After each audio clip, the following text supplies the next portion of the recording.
कहता हूं कि अर्जुन के अतिरिक्त आपके किसी और पुत्र का वध नहीं करूंगा मैं। वचन देता हूं मैं। पुत्र। जाइए राजमाता, गंगा में त्यागे गए इस राधे के पास अब आपको देने के लिए कुछ और शेष नहीं है।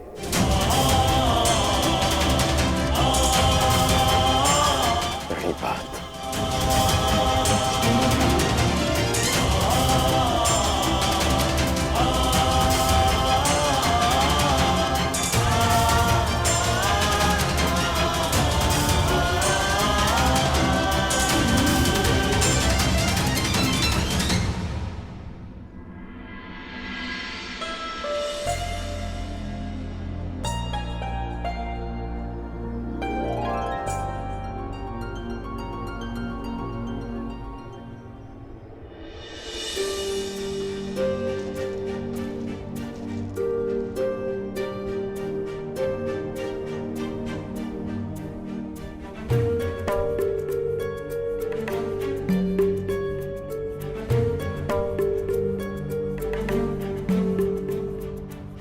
सत्य कल्पना से अधिक सुंदर भी हो सकता है और अधिक कष्टकारी भी।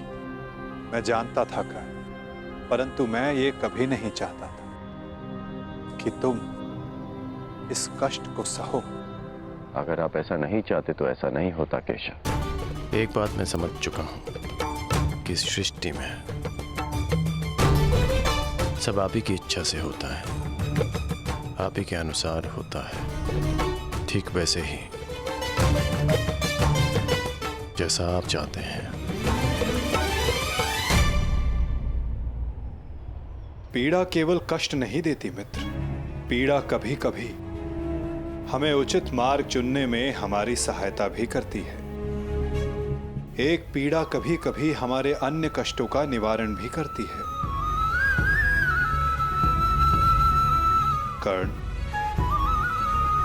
इस सत्य का भान होना तुम्हारे लिए उचित था, परंतु अब मैं तुमसे ये जानना चाहता हूं कि इस पीड़ा का तुम सकारात्मक प्रयोग कैसे करोगे।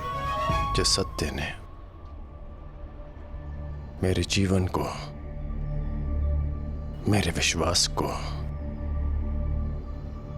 नकारात्मकता से भर दिया, उसमें क्या सकारात्मकता केशव? उसमें क्या भलाई दिख रही है आपको? क्यों? क्या ये उचित नहीं कि अब तुम स्वयं को सूझ समझने की पीड़ा से मुक्त हो गए हो? कि तुम्हें अब अपना वंश क्या, कि अब तुम पूरे मन से, पूरे अधिकार से किसी भी क्षत्रिय के समक्ष जाकर अपना अधिकार मांग सकते हो। क्या ये उचित नहीं कर कि अब तुम्हें ज्ञात हो गया है कि मैं क्यों तुम्हें पांडवों के पक्ष में आने के लिए सुझाव देता रहा?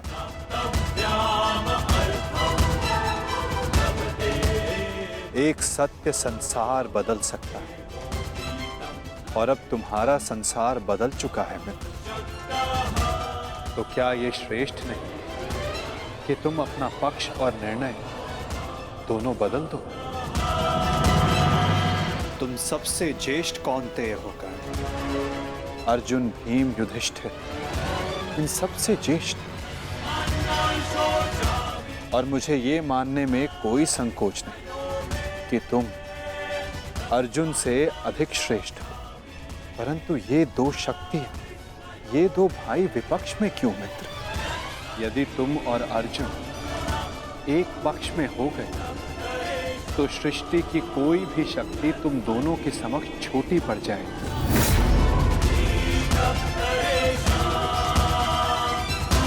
तुम्हें और अर्जुन को मेरी, वासुदेव तक की आवश्यकता नहीं पड़ेगी मित्र।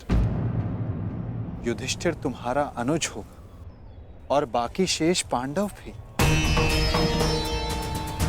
तनिक सोचो, जो परिवर्तन तुम अंगराज बनकर ना ला सके, वो परिवर्तन तुम हस्तिनापुर के सम्राट बनकर ला पाओ। सूर्य पुत्र कौन्तेय सम्राट कर्ण, जो संसार को एक प्रकाशमान युग की ओर ले जा सकता है।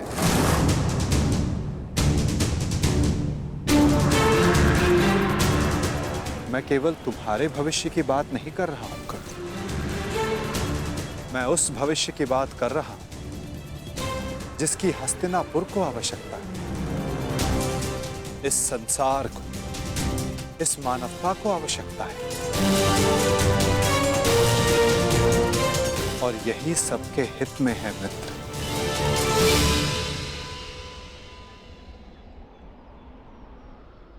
ठीक है, एक बार मैं आपकी बात मान भी लूं, हस्तिनापुर का सिंहासन जीत भी लूं, परंतु क्या मैं प्रजा के मन में सम्मान जीत पाऊंगा? नहीं। सूत पुत्र कहलाकर जितना अपमान सहा, सूर्य पुत्र बनकर उससे कहीं अधिक अपमान होगा मेरा। जिस हस्तिनापुर, जिस संसार की बात आप कर रहे हैं, वो मेरे विषय में सोचेंगे कि कितना अवसरवादी निकला मैं, कि राज्य का लालच पाते ही मैंने अपना पक्ष बदल डाला। मनुष्य का पक्ष, उसका विश्वास, उसका ईश्वर होता है। मेरे जन्म का सत्य बदल जाने से क्या मैं अपने ईश्वर को बदल डालूं?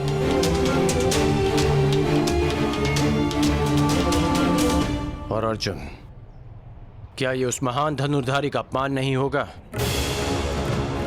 और युधिष्ठिर, जिसने 13 वर्ष वन में काटे, क्या ये उसके अधिकार का हनन नहीं होगा? और दुर्योधन का क्या? दुर्योधन की मित्रता ने वट वृक्ष बनकर मुझे संसार के ताप से बचाया, मुझे छाया दी, और जो वृक्ष छाया देता है उसे काटा नहीं जाता, उसकी रक्षा की जाती है। धिक्कार होगी मुझ पर यदि ऐसा विचार मेरे मन में भी आया।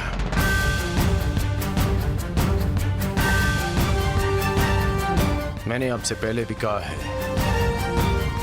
कि मैं जन्म में नहीं, कर्म में विश्वास रखता हूं। मैं कुल, वंश, जाति में नहीं, कौशल और पुरुषार्थ में विश्वास रखता हूं।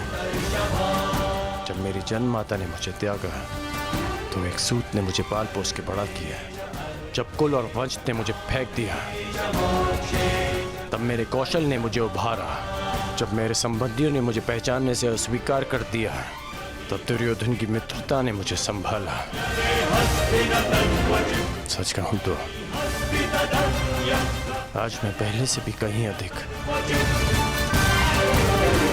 दुर्योधन का ऋणी हो गया हूं। और आप कह रहे हैं कि मैं अपना पक्ष बदल लूं?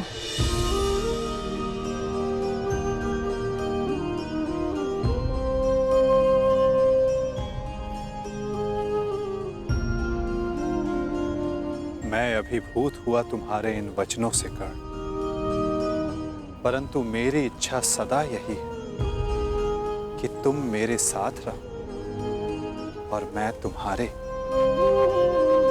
परंतु निर्णय लेना तुम पर निर्भर करता है मित्र। तो बताओ कर्ण, तुम्हारा अंतिम निर्णय क्या है? तुम्हारे नए परिचय का, इस सत्य के भान का क्या निष्कर्ष है? एक ही निष्कर्ष है और एक ही निर्णय। या तो मेरे मित्र दुर्योधन के शीश पर राज मुकुट होगा या इस कर्ण के धड़ पर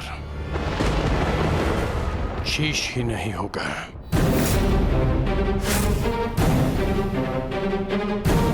इसके अतिरिक्त और कुछ संभव नहीं है केशव।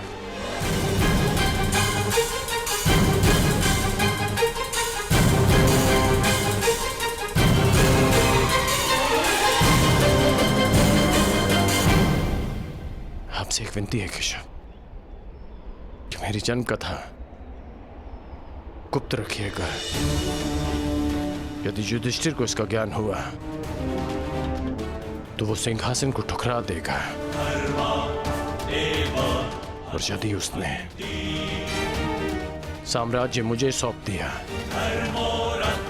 तो मैं उसे दुर्योधन को सौंप दूंगा, और यदि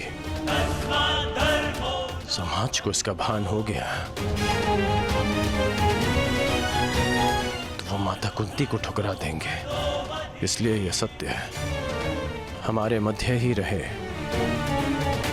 यही श्रेष्ठकर है। मैं चाहता हूं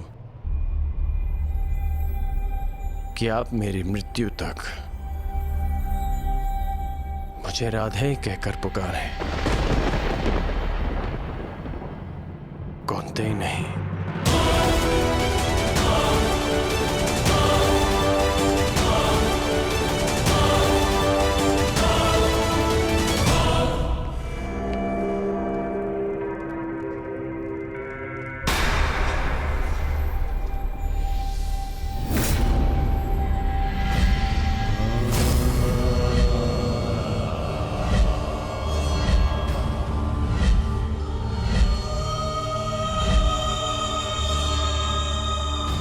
यही तुम्हारा भविष्य है, यही तुम्हारा प्रारब्ध, यही अंत है कुरुवंश का।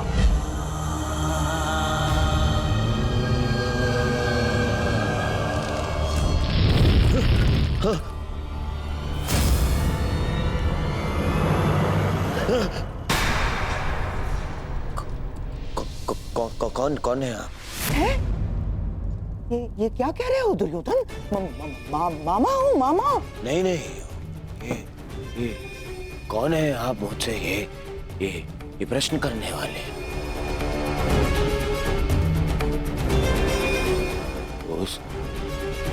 उस छली ने, उस मायावी ने, ये देखिए, ये माया आकर गया है मुझ पे। एक भ्रम जाल में फंसा गया है मुझे। दुर्योधन को भयभीत कर गया है वो। और आप भी वहीं थे, हाँ? आपने क्या किया? आप खड़े खड़े मेरा अपमान देखते रहे। देखो दुर्योधन, तुम भूल रहे हो, वो मैं ही था जिसने उस वासुदेव को बंदी बनाने की योजना बनाई थी। मैं ही था वो। वही तो। देखो, क्रोध करने का समय नहीं है ये, और तुम्हारा ये क्रोध मुझ पर बाद में करना, समझ गए? पहले इस बात से अवगत हो जाओ कि हस्तिनापुर में क्या घटित हो रहा है।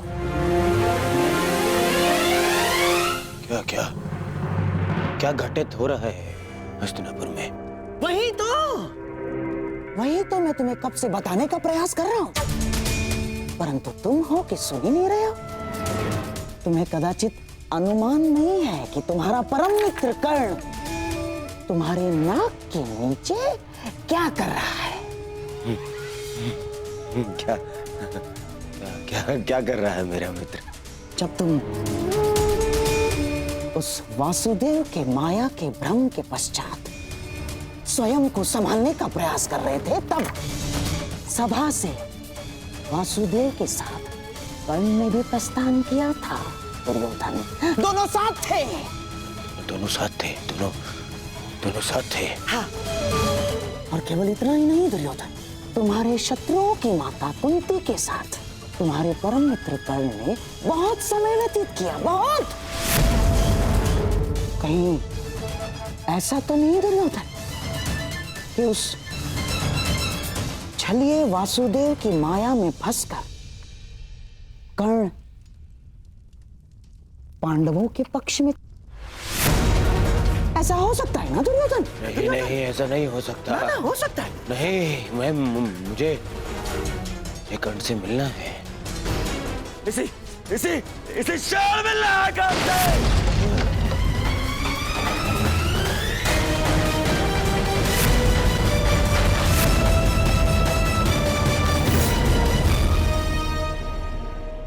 जीवन कितने खेल खेलती है ना हमारे साथ केशव। जीवन भर जिसका वध करना चाहा, जिसे युद्ध में हराना चाहा, जिसका मान मर्दन करना चाहा, आज ज्ञात हुआ कि वो मेरा ही अनुज है। मैं अपने ही अनुज पर आक्रमण कैसे कर पाऊंगा? उस पर बाण संधान कैसे करूंगा मैं? और यदि ऐसा नहीं करता तो वो उस मित्र के साथ विश्वासघात होगा जो मेरे विश्वास पर ये युद्ध लड़ रहा है।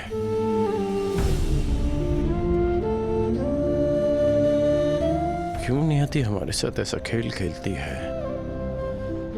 क्यों वो दो भाइयों को शत्रु बनाकर सामने ले आती है? क्यों वो उन्हें एक दूसरे के रक्त का प्यासा बना देती है, जिनकी धमनियों में एक ही रक्त बहता है? ये कैसी नियति है केशव?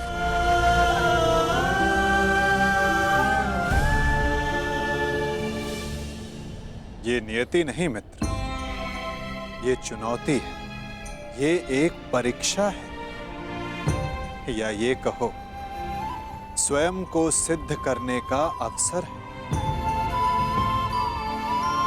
इतनी कठिन परीक्षा,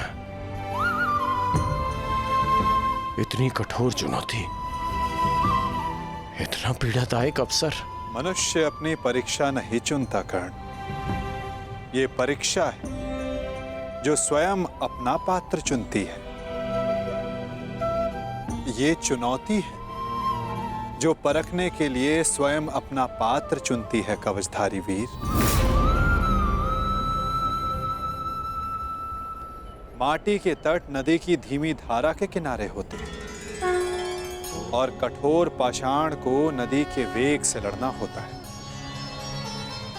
एक सामान्य पाषाण को हथौड़ी और छेनी की मार सहनी होती है, परंतु जिसे हीरा बनना हो उसे धरती के भीतर गहन दबाव और ताप को सहना होता है। माला बनने के लिए अपने हृदय को सुई से भिदवाना होता है। प्रकाश देने के लिए स्वयं को जलाना होता है। बांस सब होते हैं कर्ण, परंतु बांसुरी बनने के लिए तन पर घाव खाना पड़ता है।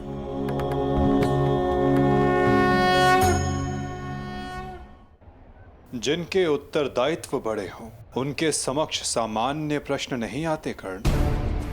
जिन्हें युद्ध की हुंकार भरनी होती है उन्हें लाक्षागृह की अग्नि से निकलना होता है। जिन्हें युद्ध का परिणाम देना होता है उन्हें अपना कवच भिदवाना होता है। मृत्युंजय बनने की चाह रखने वालों को प्रति क्षण मरना होता है। ये तुम्हारे समक्ष आई सबसे बड़ी दुविधा नहीं है कर्ण, सबसे बड़ी चुनौती है, सबसे बड़ा अवसर है। अब इसका चयन करना तुम पर निर्भर करता है कर्ण कि इसमें भाग लो या भाग जाओ। तो ये सब पहले आपने क्यों नहीं बताया केशव? यदि तब बता देता तो आज तुम्हारे समक्ष मृत्युंजय बनने का अवसर नहीं आता। एक मित्र के रूप में आपने मुझे बताया